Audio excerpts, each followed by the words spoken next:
What is up, Nickel City Mafia? Welcome to a wonderful Wednesday evening. I hope it's nice and cool wherever you are, because out here on the West Coast, it is super hot right now. We don't have that humidity that they do on the East Coast. Keith, what's it like over there where you are right now? Well, today was actually a pretty cool day, relatively speaking. 80s, super humid, of course, because it's summertime. Yeah. But yeah, it wasn't a bad day. It's supposed to heat up towards the end of the week, though. Yeah, that's the one nice thing about out here. No matter how hot it gets during the day, we don't have the humidity and it cools down nicely. I remember back in my days in Buffalo as a kid, we didn't have a fancy air conditioner. Maybe mom, I think eventually mom afforded one that goes in the window. And I Yeah. had to try to cool down the whole house. And there were nights I remember you have all fans going. And it wasn't until like 3 in the morning where it would actually get comfortable enough to sleep. Uh, Good old times, man. Good old times. Nowadays, most have air conditioners, and my goodness, I don't know how we did it, but we did. yeah.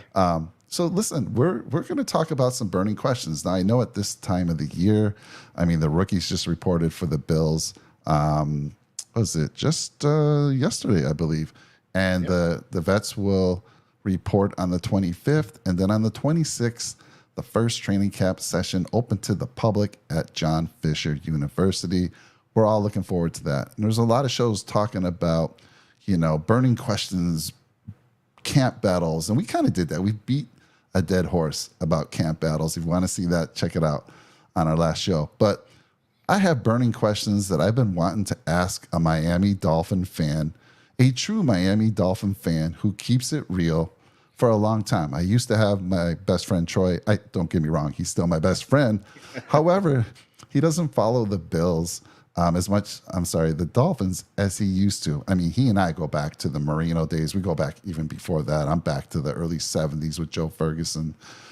He and I met in, I think it was 84, and we've been friends ever since, even though he was a Dolphins fan. I don't blame him for that. And I don't blame you for that either, Keith. I've always had a lot of respect for the Dolphins. I mean, listen, I was born in the 60s, and in the 70s is when the earliest I can remember watching Bills. I think you start to have your memories around 6 or 7. Some people say earlier, but for me, I always say it was around 6 or 7, and Joe Ferguson was my guy. And I started in the 70s. And that was from 1970 to 1979. The Dolphins beat the Bills 20 straight games.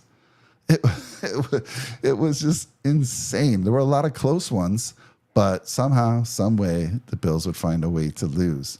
But I will say this, Keith. I was fortunate enough to be in Ralph Stadium in 1980 when that streak came to an end. I was there. Okay. I got to see my guy, Joe Ferguson. And yes, Joe Ferguson was my man. I mean, he was my man as a kid. That's who I pretended to be when I was out on the street playing touch football and or at the playground. And yeah, so I was at that game. He went against Bob Greasy. I think back to those guys that I saw back in those days, and I'm like, oh my God, how fortunate was I? Don Strock came in and relieved them. Both the starters were pretty bad that day. I think Ferguson threw 4 picks. I think Greasy threw at least 3 or 4, and then Strock relieved him. And the Bills pulled it off. The fans rushed the field, pulled down the goalpost. I was there with my grandfather. It was a great moment. We didn't go rush the field. No way were we going to do that. But we enjoyed watching everything that went down, and we stayed there for a good hour after the victory and just watch all the excitement. So nothing but a lot of respect. And you would think after getting whooped for 20 straight games, a whole decade, I may not be a big fan of the of the Dolphins, but for some reason, it just no disrespect at all. And unlike you, in the Marino days, I know you refused to draft any AFC East person, any AFC East player, except for your team when it comes to fantasy football. But let me tell you, if Dan Marino, Mark Clayton were available when it came time for me to draft in fantasy football, all day. I'd be crazy not to. Well, I mean, that just makes you a good fantasy player, Mike. Unlike myself. So true. So So Keith and I are going to have a little bit of fun. We're going to talk some questions that you may have. I've always wanted to ask Dolphin fans, and it's going to be, we're going to talk about some recent things. We may talk about some camp things that may happen, maybe some things that we are going to predict for the season, but it may be something in the past as well. So it's going to be a lot of fun. Keith, thank you so much for joining us. And again, Jake and I met you a little over a month ago, and we just fell in love with you, man. You know your football, you love your team, and the fact that you basically said, look, I just cannot draft any AFC East player other than Dolphins. That's funny as heck to me. You know what? It just feels like it would be cheating on my boys, cheering for Josh Allen. I can't do it, man. I just can't do it. All right. So we're going to go back and forth, Keith. He said, I have some questions for you as well. I want somebody, and I try to keep it real. I've been a longtime fan, as I already said, and we're going to get into it. So I'm going to start with some things that are kind of recent that we've had conversations about. But Keith, I don't know if I've directly asked you this question. I know the AFC East has really tightened up. The teams have gotten so good. The Bills were pretty far ahead a couple years ago. That window has, shortened, closed. That gap has closed. And I want to get from your perspective as a Dolphin fan, who you think, rank the teams, how they will finish in the regular season, 1 through 4.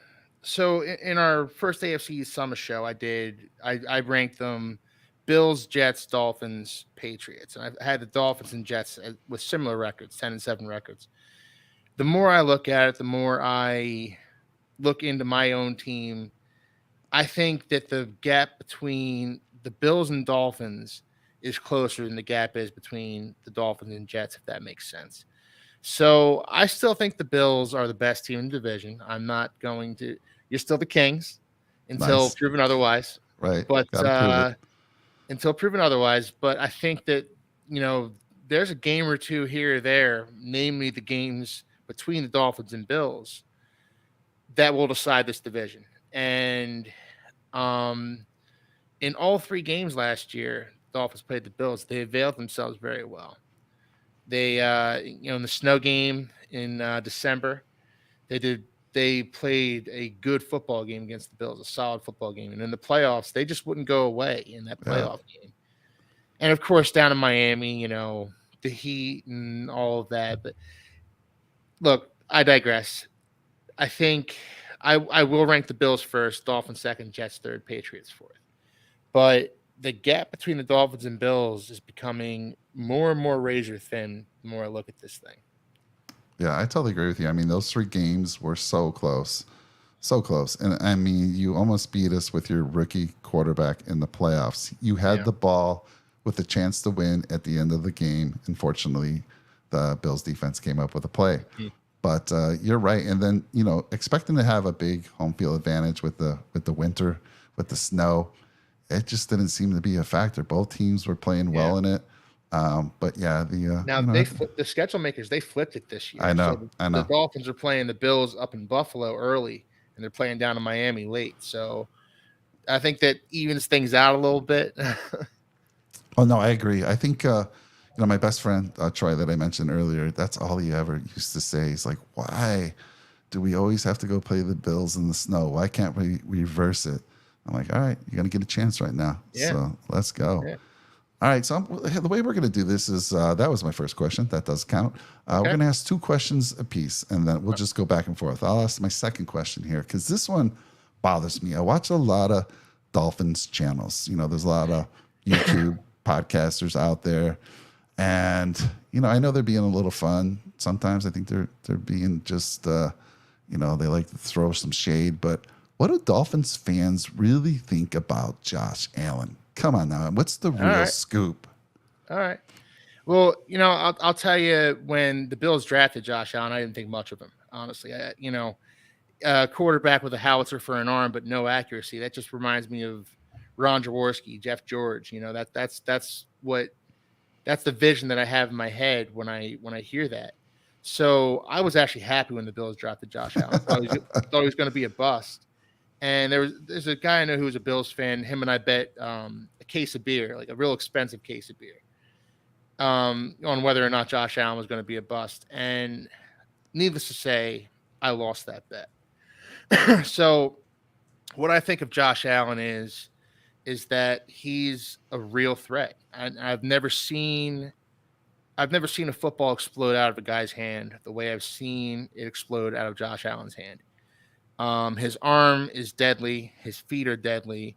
He's a really great quarterback. Now, I will say this: he's got a little bit of that Brett Favre in him, a little bit of that gunslinger mentality, devil may care throwing the ball and trusting his arm.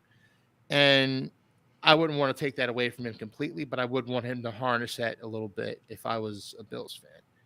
So, what I think of Josh Allen is he's a great quarterback, and he's going to be a serious threat to the Dolphins in the AFC East for the duration of his career. Yeah, I agree. So let me tell you this. A similar thing was being said about one of the Bills' great quarterbacks of the past when he first came out. He's not very accurate. If you looked at his accuracy in college, wasn't the highest, and that was a man named Jim Kelly. Yeah. And Jim Kelly went on to play in the USFL, lit it up there, went into Buffalo and did his job. So very similar storylines when they were both drafted, what people were saying as far as them coming out of college. I'm going to cheat. I'm going to go three in a row because this one's related. Right. I got to ask you, and then you can ask your three. I promise this time. Sounds good. Sounds good. And I hear this too. I hear this on these different shows. Do you believe Tua is a better quarterback than Josh Allen? If you are a GM, Keith, and you're been granted you're making a new team and the two quarterbacks available to you to pick from is Josh Allen or Tua, who you taking, man? Well, I mean, I'd have to be an idiot to take Tua, I suppose. No, I mean, it's all right. July 19th, 2023. You're asking me this question. I'm saying Josh Allen's the better quarterback, of course, but I don't think I don't think it's outlandish to say that Tua can be on Josh Allen's level if he stays healthy, if he continues to progress the way he has been. I don't think I'm speaking out of turn by saying that Tua can get there. He just needs to learn. All the great quarterbacks in the NFL, they've learned when to say play's over, play's dead, time to move on to the next play. Tua hasn't learned that yet. That's part of the reason why he's taken so many hits. Tua learns that he's able to stay on the field. He's able to just learn that you can't hit a home run every play. These are things that young quarterbacks have to learn. Tua learns that he can be on Josh Allen's level, but on today's date right now, of course I'm taking Josh Allen. I'd be an idiot not to. Yeah, I mean, I totally agree with you. He could be on, I know I'm going to get some grief from some of the folks in the channel here saying this, but he could be on Allen's level. Look, you don't have to have the biggest arm to be a great quarterback. I mean, Brady's had a decent arm. One of the big things for Allen is his running ability, right? Yeah. I don't think there's any question that he brings that more so than Tua, because Tua, as we know, is a pretty fragile guy. And you don't want him running, getting any more concussions. But you don't have to be a good runner either. Brady really wasn't a good running quarterback. Drew Brees wasn't a great runner. Exactly. Just an accurate passer, smart player. Don't turn the ball over in crucial situations. And, if you look at numbers, if you're a numbers guy, and I can see why some of the Dolphins fans might have been saying this last year, and that was because, Tua had a better quarterback rating. I think it was around a 105. Allen was 99. And if you look at the QBR rating, which I slightly favor because it accounts for more things, and the quarterback rating is just kind of outdated. That's well known. Yeah. Josh only had a slight edge. I think he was a 71, and I think Tua was around a 68. Yeah. So you're absolutely Mike, right. Yeah. Again, Mike, the best ability is availability, and Josh Allen hasn't missed any time, whereas Tua has missed a ton. So. Yeah, I mean, the QBRs are great and everything, but that's that's Tua in 13 games last year, whereas Josh Allen played 17.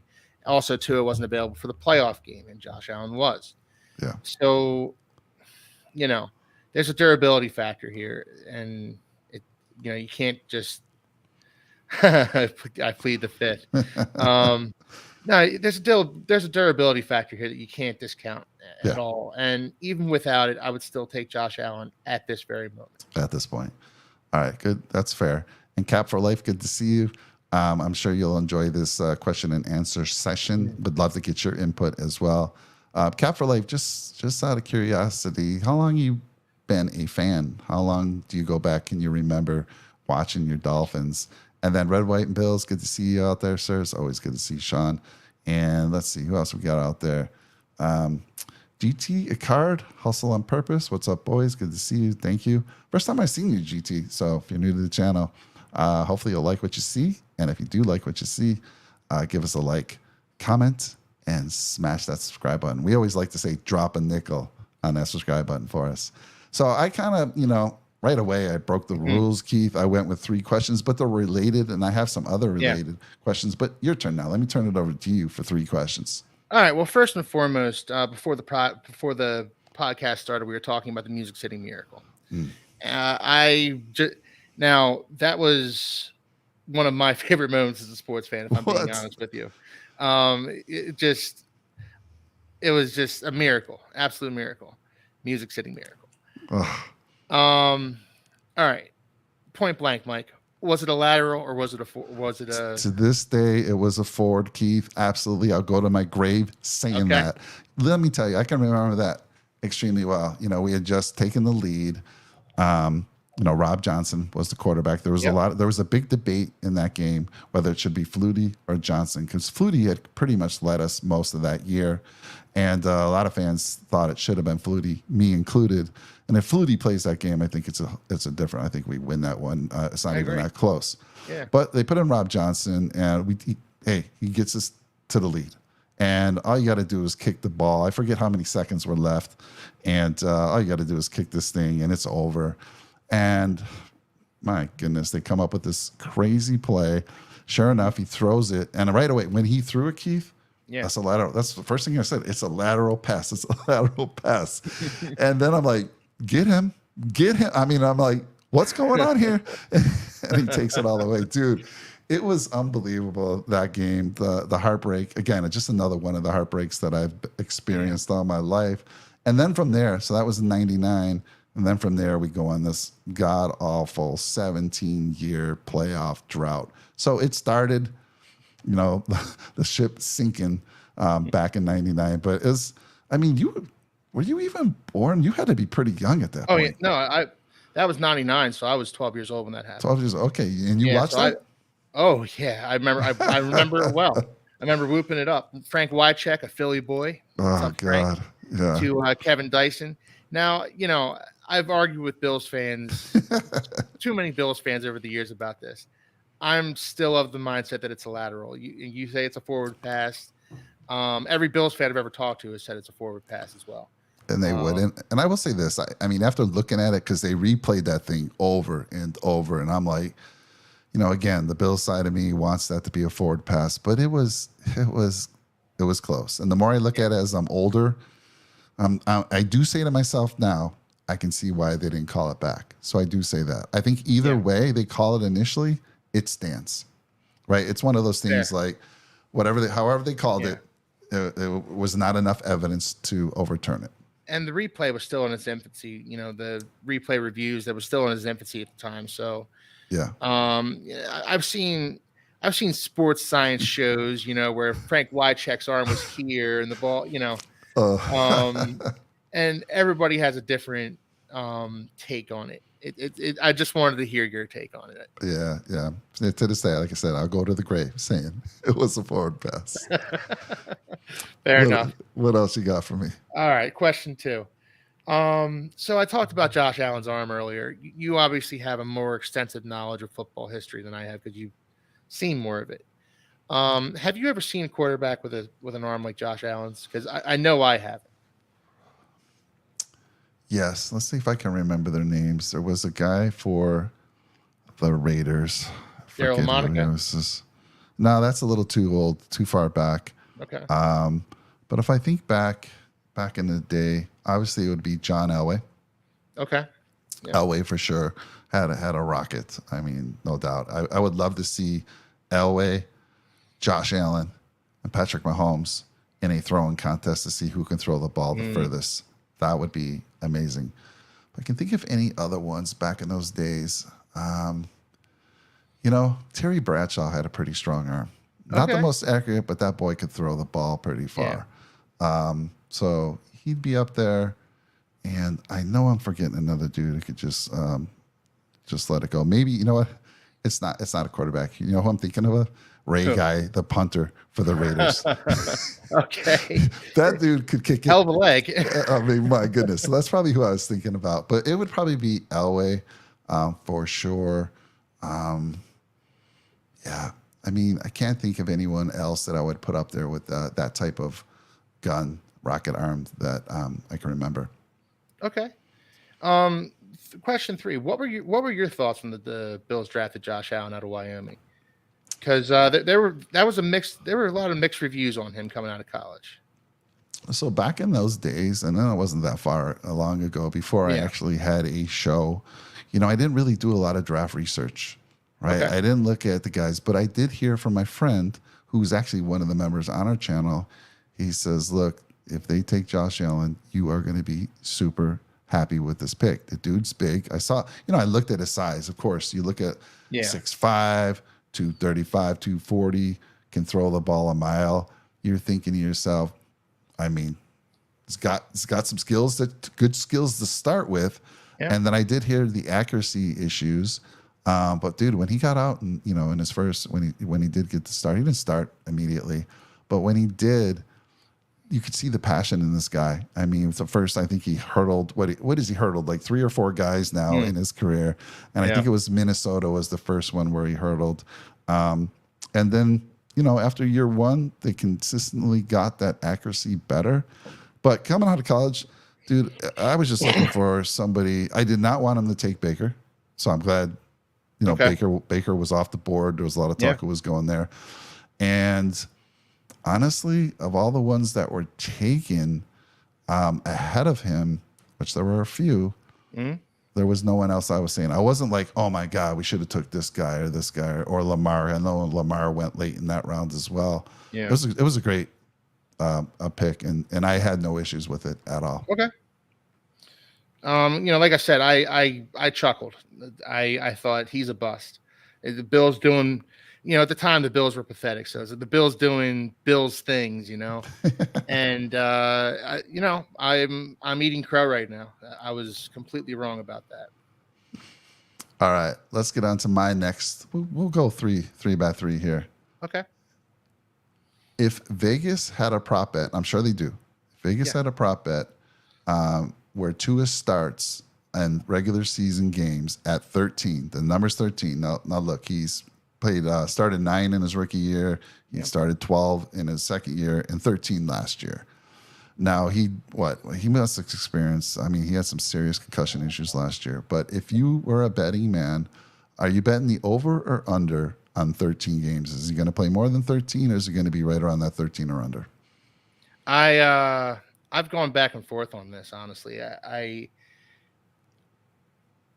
give me the over. Give me the over. 13. Give me the over. You're going to take the over. Yeah, I'll take the over on 13. I think first and foremost, this is the time where Tua needs to think about, where the Dolphins and Tua need to think about an extension. And you're not going to give an extension to a quarterback who isn't going to play 17 games or even come close to playing 17 games. So I think the Dolphins, I think I like their offensive line more than I did last year, even though they didn't really make any changes to it. I like their offensive line a little bit more.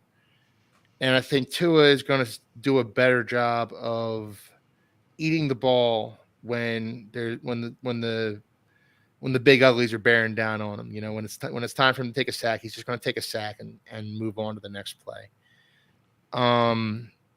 So give me the over at 13. I would put him playing 15 games this year, and I think with that total, the Dolphins and Tua can work on an extension with a little more comfort than they otherwise would have.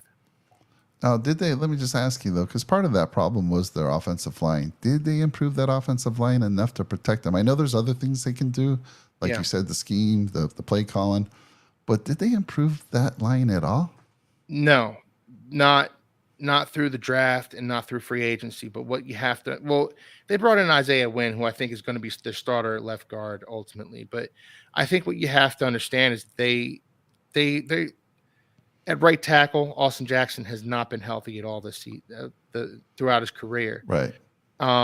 So I think what they just need is a little continuity, a little luck with the health of their offensive line.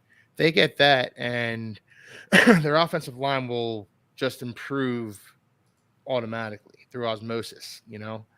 Um, so I think that's what the Dolphins were counting on this offseason by not bringing in a big name offensive lineman or drafting a guy super high. I think they were just saying we have the guys in house that can do this thing.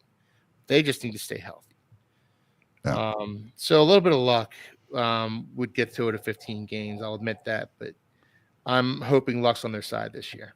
Yeah, honestly, I want to see the young man succeed. I really do. I don't wish injuries on anybody. I want him to, have a good career. When he's in there, he's shown signs of, I don't want to say greatness, but he showed signs that he can be a very good quarterback in this Yeah, league. And my follow up question to that is last year, in his 13 games played, he threw for 3,548 yards and he threw for 25 touchdowns. yeah, Do you expect those numbers to increase? Obviously, if he plays, like you said, over yeah. 14 games, 15 or 16, obviously those numbers should be up. But what do you expect him to do as far as passing yards and touchdowns? Um, so I said 15 games, so I'll put him at around. I'll put him around the same. uh, Maybe do 3,700 yards. Yourself, 30, okay? 3,700 yards, 27 touchdowns, 7 interceptions. I think the Dolphins are going to try and also another thing that's going to help keep Tua healthy. The Dolphins are going to try and run the ball more this season. They really, really should. Mike McDaniel has alluded to the fact that he's going to do that. They're also a better run blocking offensive line than they are pass protecting offensive line outside of Teron Armstead. So um, I think they're going to try and run the ball a little bit more, try and get the run pass splits to be closer to 50-50. So between that and I think Tua trying to check the ball down more and not going for the home run nearly as often, I think you're going to see his yardage per game tick down slightly. Um, and his touchdowns might tick down a little bit too. Yeah, his yards per game were 273 roughly last Yeah. last year, and that's a fair point. I mean, that's another great way to save your quarterback throughout the year is run that ball more. And you've been saying that from the time we met you Yeah. that you feel like they just need to run the ball. They did a good job when they did decide to run it last year. Keep running it. We kind of say the same things with Josh. I mean, obviously Josh is going to be Josh. You can't to tell Josh to stop running is very difficult. It's kind of like keeping me from chocolate or apple pie. I'm just going to go after. Don't tell me it's not good for me. I'm going to go for it. But we do hope that we see some of that, and we believe we have a slightly better offensive line. We do think we have some nice running backs, some nice complementary running backs. We got the big guys, we got the smaller guys.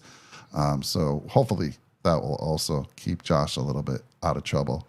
But yeah, good stuff there. So my third question, before I throw it back to you, is who do you think has the bigger home field advantage, the Bills or the Dolphins?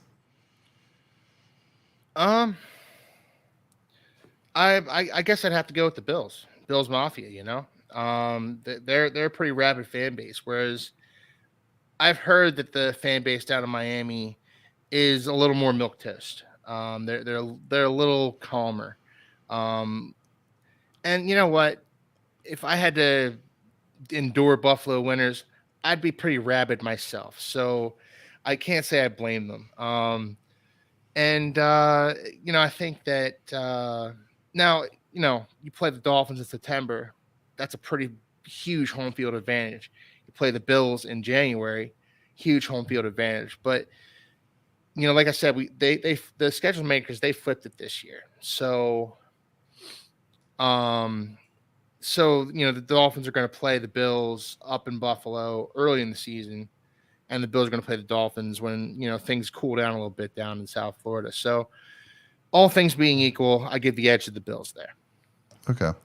I mean, by the way, Cap for Life, I had asked him earlier how long he's been, remembers watching the Dolphins. 35 years of suffering. I wouldn't want it any other way. Same here, man. Yep. Same here. I got a few more years on you as far as suffering goes. And then he said, you're spot on. For me, I mean, I guess, look, I try to put myself in a situation. I grew up back east, so I'm very familiar with that hot, humid conditions. And, I may not look it, I may not be, 57 years old now, and I'm not very athletic. But back in those days, I was very athletic. So I was outside, and I always compare it and I encountered both the hot and humid and the winter. And I'll take the hot and humid anytime. Yeah. Anytime. The hot and humid, let me just say this. That game against the Dolphins, Jake was at that game. He said it was brutal. It was brutal. And where was he sitting? Was he sitting in the sun all day? I don't know if he was. I don't think he was sitting in the sun like the the players were. Yeah. But he said it was pretty brutal. And so, in that case, you need a lot of water, right? And we saw the cramping start to happen towards the end of the game, and that's what you got to worry about in those type of games. But look, the ball's not slippery unless you're a little sweaty, but the ball you're going to be able to catch. The field is nice. You can run on the field. You don't have any icy conditions making you slip or when you're trying to watch somebody on a route. So I do say that in the winter conditions is where the Bills should have an advantage. So I agree with you there. Fan bases aside, again, I love the Mafia. I don't know enough about the fan base over there in Miami. I guess I would defer to Jake. We'll ask him that next time we see him because he was at that game taking a lot of heat, literally, especially after the game when they lost. But yeah, so having grown up in both conditions, let me tell you, when we went out to play football in the cold, we'd go to the playground, get a bunch of neighborhood kids, and we'd play football. Man. It was brutal though. It was brutal. Yeah. But that's football weather. That's football weather. The weather, kind of weather that the Bills experienced down in South Florida last year, that's baseball weather. That's for standing around and watching fly balls come your way, not for a tough physical game like football. So, I loved playing football in the cold. That's what it's all about right there. Yeah, that's what Jake says too. He loved playing in football. And don't get me wrong, as a kid, I played no matter what. We were out and about all day long. It was back in the days when we didn't have our parents have to drive us all over the place. We left in the morning and we'd come back at night. If we're lucky, we got some free meals from our cousins, our friends. They'd invite us in. Hey, come have a snack. But literally, my mom probably saw me early morning. I'd leave at about 8 or 9, and she wouldn't see me till my curfew, which is around when the street lights went out. She said, "You got to be home before the street lights go out." We didn't have a phone or watches back then, so it was like when those street lights come. Actually, when the street lights come on is when you had to be home. It was too dark then. So good stuff. So I think I just asked you 3. So your turn. Okay. All right. Josh Allen threw a lot of interceptions last year. So kind of a 3-part question, kind of a 2-part question. First off, to what do you attribute that to? Was it his elbow thing with that being said, what do you see his numbers being this season? Okay.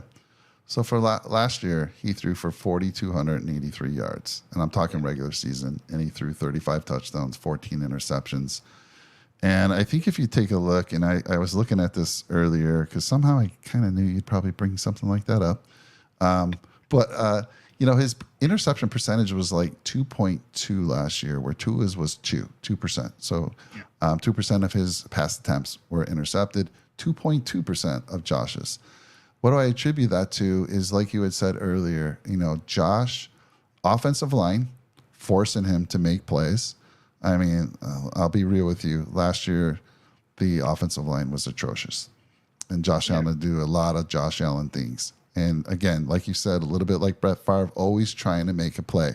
At some time, he should just tuck it and go down or run out of bounds. But no, that's not Josh Allen. He's going to try to force something if he can.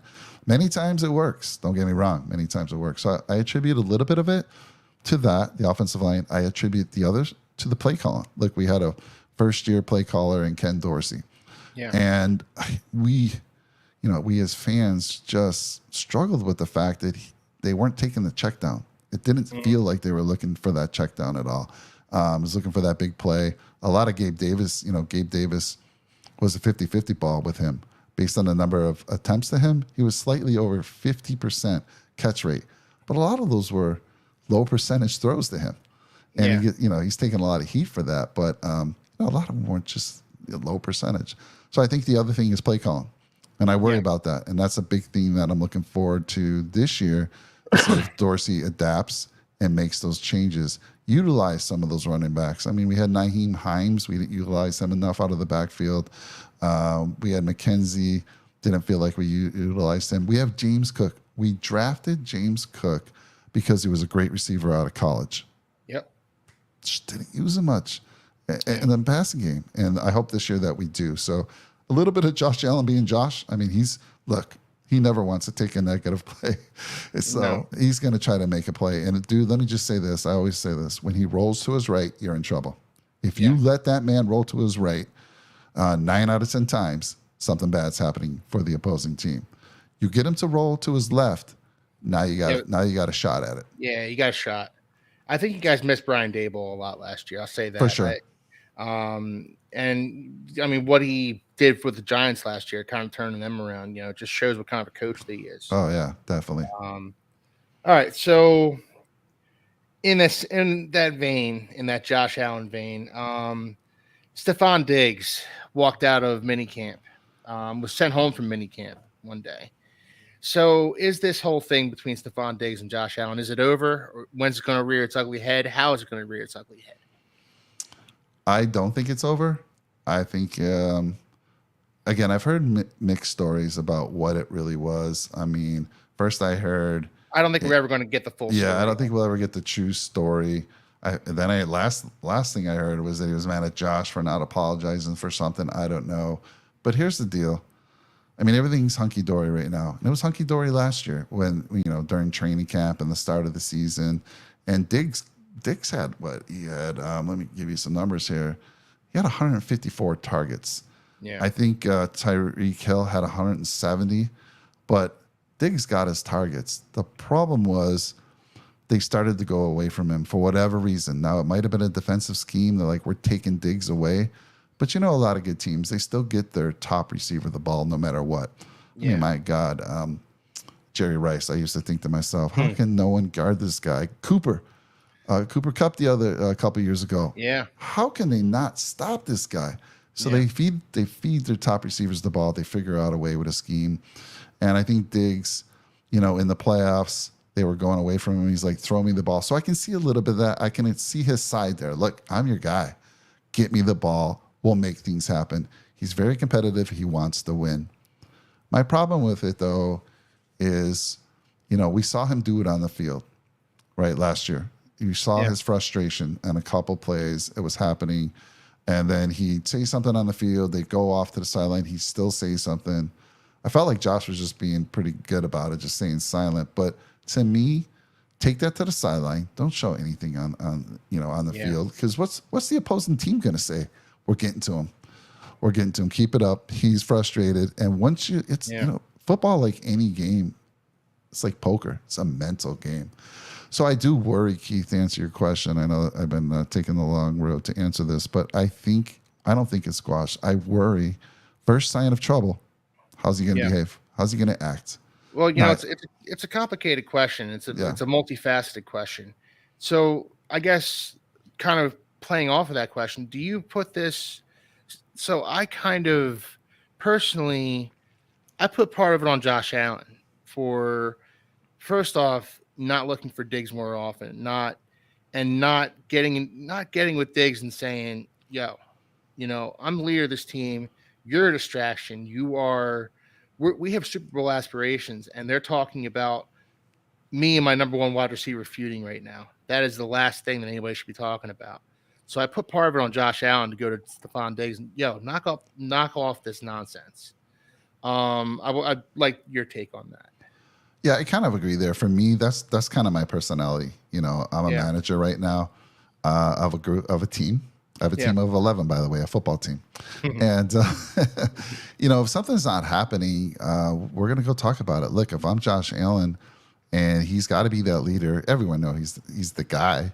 You yeah, know, go him and Diggs go to Barbill, go somewhere, and get it all settled. I mean, I could not understand why nothing was resolved during the off season. You know, you yeah. talk about, Why does this you spill know, out in minicamp? yeah, I mean, your best friends, your besties, you love each other.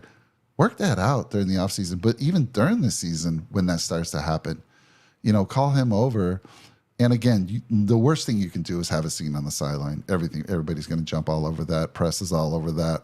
Yeah, the world's But going to see it. somehow, like I said, after the game, hey, let's go out. Let's go have some good chicken wings. If you have Barbill chicken wings, you'll be in a good place afterwards.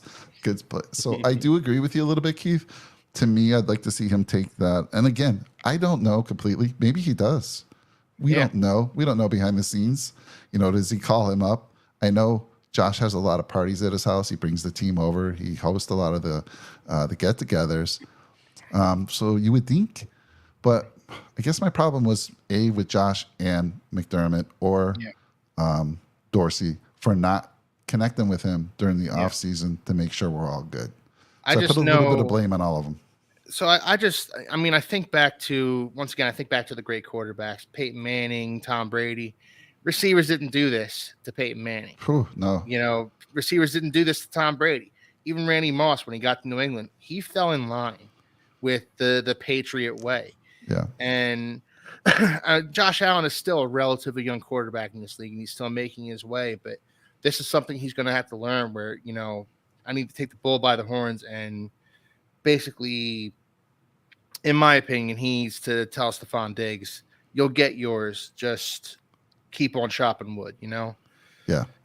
I agree, Keith, because back in those days that you're talking about, man, you still see it. There's times, I think, I forget which game it was, but Manning was mic'd up, and dude, he was having it out with one of his players. He went Yeah. over there, and Manning was one of those guys, you know, usually soft Yeah. spoken, composed, but Borderline nerdy. dude, Borderline, dude, he's a yeah, dork. yeah, and he's super funny now, by the way. Yeah. And you know, Oh, he's so, but great. dude, he let people know, and you know, he shut them up. Brady did the same thing, and I don't know what it is. So a little bit it falls on Diggs as well as a leader Yeah. of the team. You know, he was Yeah. named a captain last year, and he talked about how proud he was to be a captain. Well, you got to show that leadership as well. So a little bit on everybody, Keith. Honestly, they're all grown men making a lot of money. Let's get this out of your system. Go talk it Yeah. over and win a Super Bowl. I mean, come on now. We know we need him, and I do think nowadays, I don't know. It just feels like my kids. My kids are more spoiled than I was as a kid, right? If I Yep. did anything, oh my God, I was in big trouble. So they kind of test the waters a little more these days, and I feel like these receivers are doing that a little bit. They would never say something like that, 10 years ago, or No. even like try to embarrass their star quarterback. I So, never heard a peep out of Marvin Harrison when he was playing with Peyton Manning. oh, dude, well, of course not. He was getting the Yeah. ball all the time and scoring all kinds of touchdowns. True. He had nothing to complain about. True. Very him, true. him and Reggie Wayne. Oh my God, Oh, another group of guys that fantasy football. I'm all over them. no. Well, yeah, yeah. But they used to be part of the AFC East. So I wouldn't have Yeah, I drafted them know back in the exactly. day either. It's crazy to think. I was looking back there, and I didn't remember that. Again, my memory's bad these days, but not for some things. But I was looking back. I'm like, yeah, damn it, they were in the AFC East. Yep. What Yeah. else you got for me? I think that's two for you, right? It is. It is. So, Bills lost Tremaine Edmonds this offseason. Ooh, They lost Von Miller to an injury last year. He's coming back off of that ACL. Do you expect that, and they lost Jordan Poyer, Micah Hyde. Do you expect any sort of regression from the Bills defense this season? Linebacker, yes. I mean, Yeah. going into the season, we just don't know. It's a big question mark. Jake and I think it's Dorian Williams. Tyrell Dotson seems, what I'm hearing, he's the front runner to play next to Milano. Terrell Bernard, who we drafted in the third round. We just don't know. So right there, you have to feel like there's a little regression there, at least early on in the season. We don't know. Maybe we do have one. Maybe Dorian Williams is a stud, and he's able to quickly get up to Acclimate speed on the himself. Yeah. scheme and becomes a stud. Who knows? But right now, I have to agree with you there. As far as the safeties, obviously, you've said this too. I've seen you on other shows that, if they're healthy, Yeah. they're two of the best two of the best in the league. The problem is, though, they are up there in age. They are both coming off of injuries. Poyer was injured. I mean, the poor dude, man. He played through some serious injuries last year. He was on a contract year. I mean, that also was probably a reason why to do it. But no, he's. We love him. We love both these guys, but you can't overlook the fact that they are getting up there in age. They're getting up there. The injuries are starting to show themselves. I am worried about Hyde. He's coming off a herniated disc, right? You just never know. This is the second one he's had. And I'm always fearful when anything comes to the spine or the back. Because I had surgery as a young kid as well. So I worry about that. I do like the fact that we signed Tyler Rapp from the Rams. I think that was a great addition. Great youngster. Because I like having youth, a good blend of youth and, the older guys, so to speak. Yeah. So that was a great ad.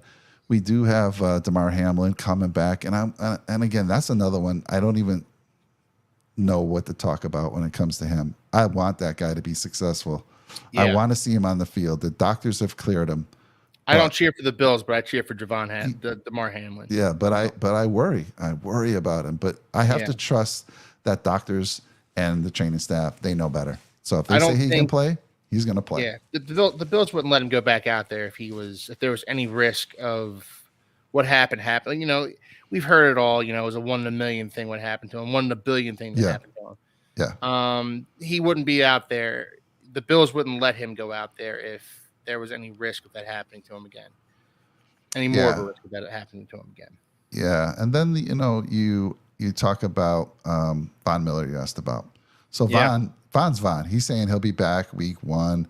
Honestly, I think, and what do I know? But based on how they treated Trey White last year, I think he's at least the first 4 games he's on the IR. And I think again, and that's what I want. I need Von Miller for the stretch, the home stretch. Do I need Von Miller week 1 through 4? Probably not. I mean, hopefully the Bills can win some games there, but I want him from the home stretch. And then you have to wonder, this is the second time tearing that ACL, right? Von Miller heals like no other man can heal. But, second time, same knee. It's going to force him to play a little bit more on the left side of the line, trying to take some stress off that knee. I do like the addition of Leonard Floyd. And I do like the fact that Trey White now has had another year, another offseason to recover from his ACL. Hopefully he can return to form. But we do have a nice group of young guys as well that could also help the safety position besides Damar Hamlin and Taylor Rapp, and that is Christian Benford, he actually got the start at cornerback last year, but he's played safety in college, and I think the Bills are going to play him a little bit. So regression, yes, I do. The Bills were one of the top defenses last year during the regular season. Kind of fell apart in those last few games, but they were burnt out. They've been one of the top defenses in the league for the past 3 or 4 years. Yeah, and with Frazier leaving, it's going to be interesting to see what McDermott does. I mean, we're all expecting some changes. It'll be similar. Don't get me wrong. When Frazier was there, McDermott had his hand in the cookie jar for sure. But now it's all on him. And we do expect to see some change up there. And so I'm excited about that piece. To answer your question quickly, little regression early on at least. Yeah. And we'll see if some things turn out the way we're hoping. Okay. Awesome. Where are we at, sir? Is that yours? I believe it's your turn. All right. Getting short of time. I got about another 7-minute window, so let's get through a couple quicker ones. Let's try to Okay. rattle these off. We'll go back and forth, rapid fire. Sounds good. Waddle and Hill, they're your top guys. Between Yep. the two of them, they had 3,066 yards receiving, 15 touchdowns, and the rest of the team had 1,700 yards for 15 touchdowns. Trent Sherfield is now on the Bills. He was your Yes. third leading receiver last year. Who becomes that third leading receiver this year? Robbie Chosen. Chosen Oh, Anderson. the chosen Robbie one. Anderson. You Yeah. love that name, don't you? You just I love d- saying it. I do. It rolls off the tongue, doesn't it? Yeah, no, he's had a great camp so far, and he's always had the ability. He's always had tremendous speed, great hands, well, decent hands, and he's a Temple boy. So I love that too. He's from Philly, so yeah. Right now, I'd say Robbie Chosen. Okay. Let me rattle off 3 or 4, and then you can rattle off a quick one. So rapid Okay. fire. Will the Dolphins have a 1,000-yard rusher? And if so, who? No, they will not. Even though you said they're going to run the ball more, buddy. Well, they've got a running back by committee, and I Okay. think they're going to stick to that. So I think Raheem Mostert's going to lead them in rushing yards, rushing attempts, and I'd say he's probably going to have 750 to 800 yards. Jeff Wilson maybe 600, and Devon A. Chain 400 or 500 yards rushing. All right. I think I know the answer to this one too, and but I'm going to ask you again. Will anyone on the Dolphins defense have 10 sacks? And if so, who? Because last year, nobody did. Yeah. Well, you know what I'm going to say to this one. Jalen Phillips, man. Jalen Phillips, man. He's about to pop off. He's about to have a big year for the Dolphins. I, I'd put I, him around 14 and a half sacks. I totally agree with you there. And then who's going to be your leading tackler this year? Because your leading tackler is no longer on your team. Roberts last year was your leading tackler with 107 tackles. Baker's right behind him at 100, so you're probably going to say Baker. But yeah, who's the leading tackler there? Yeah, well, if David Long stays healthy, I'd say David Long, but he's shown quite the penchant for getting injured, so I'll go with Jerome Baker. All right. Then my final question. Best duo, Keith, Jim Kelly, Andre Reed versus Dan Marino, Mark Clayton.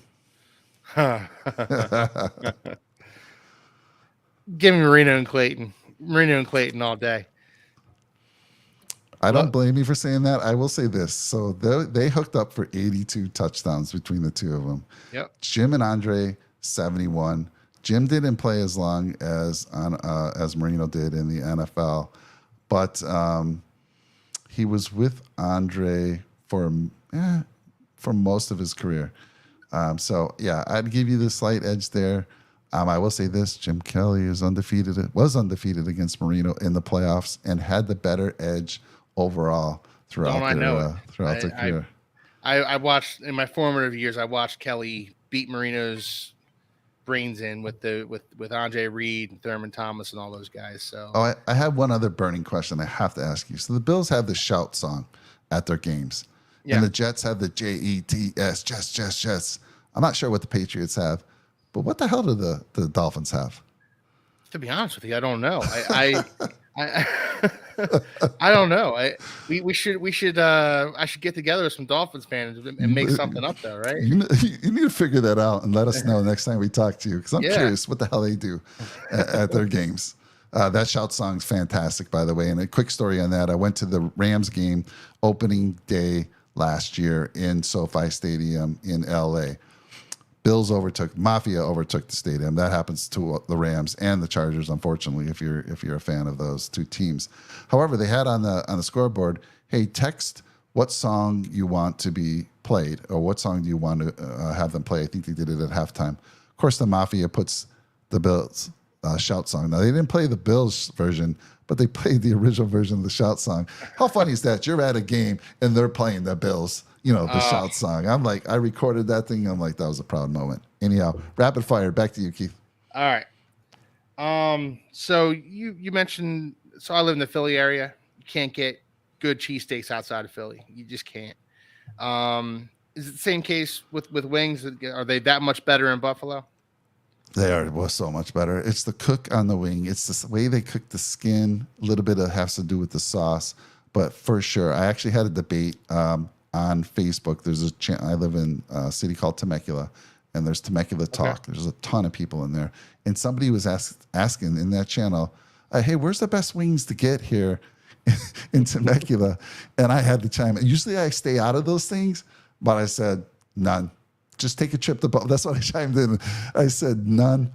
Take a trip back to Buffalo. And thank me later. And one of the guys said Epic Wings, and he challenged me because he said he also grew up in the 716. I said, dude, I've been there twice. Not only do they not have a consistent cook on the wing, it feels like they just throw the wings in the plate and dump the sauce over it. Disgusting. Twice I had them. I gave them a shot. No, thank you. So yes, answer. Quick question. Okay. No good place of wings out here. Got to go to Buffalo. Fair enough. Fair enough. All right. If the Bills don't make the Super Bowl this year, does Sean McDermott's seat get a little warmer? Well, he just got an extension. You have to think, yeah, it gets a little warmer. He took over the coaching, but I think he's safe for a few years. Does it get warmer? Sure, but I think he's fine for a few more years. I love his leadership. Again, we'll see what he does. I am a little worried that he's taken on too much. I mean, being the head coach and the play caller and defense, I'd like, yeah, a little warmer, but nah, he's going to be one of those guys. He's got a few more years before it gets really, really hot. Okay. Who was the Bills' leading rusher this season? How many yards? And should the Bills commit themselves to running the ball more than they have in the past?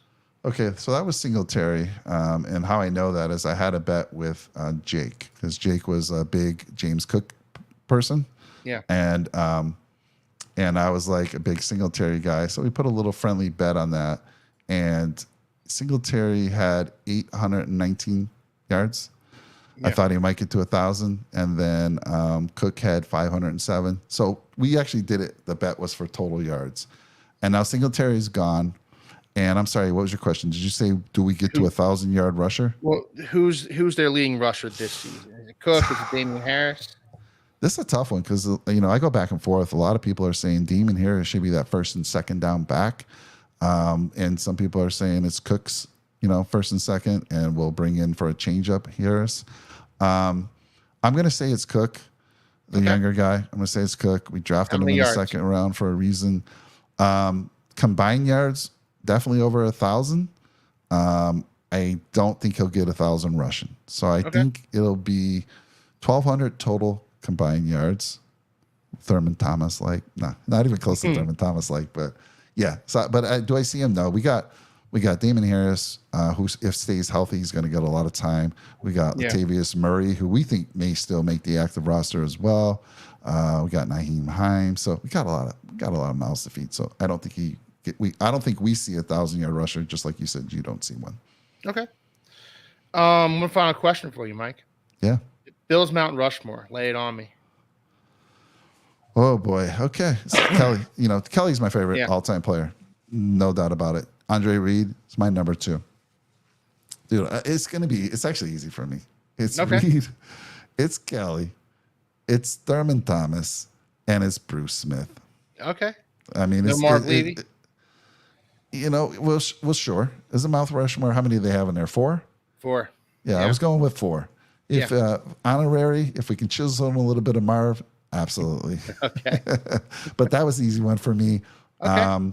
Who knows? I hope Josh Allen, with all his talents, I hope to someday. I don't think I'll ever say, he's more of a favorite of mine than Kelly was. Kelly was that guy. I got to meet Jim Kelly with my daughter. We took a picture with him. I'll show you that picture. He's a great guy. I still have it.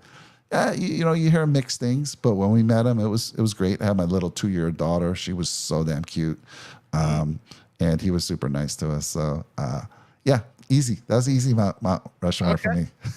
So you're gonna have a harder time with that question. No. I mean, how can you look past those '90s teams? It's true. It's true. It's hard, and there's no one on the current teams that I would put there quite yet.